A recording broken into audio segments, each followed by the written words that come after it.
નમસ્કાર, આપ જોઈ રહ્યા છો નેશન પ્લસ ન્યૂઝ. હું છું આપની સાથે હિતલ. ગીર સોમનાથના કોડીનાર જીન પ્લોટ વિસ્તારમાં એલસીબી પોલીસે દરોડો પાડ્યો છે.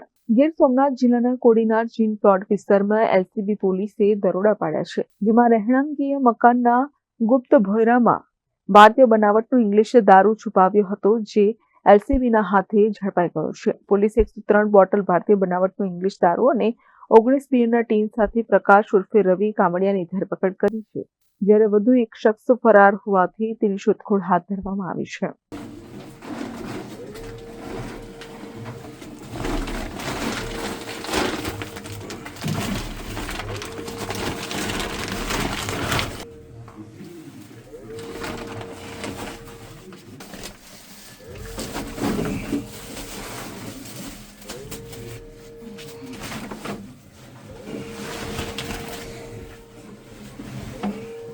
Mahesh Tode, Nation Plus News, Gir Somnath. સમાચારોનો સતત અપડેટ મેળવવા માટે અમારી નેશન પ્લસ ન્યૂઝની યુટ્યુબ ચેનલને સબસ્ક્રાઇબ કરો, બેલ આઇકન દબાવો અને જોડાયેલા રહો ફેસબુક, ઇન્સ્ટાગ્રામ અને ટ્વિટર પર.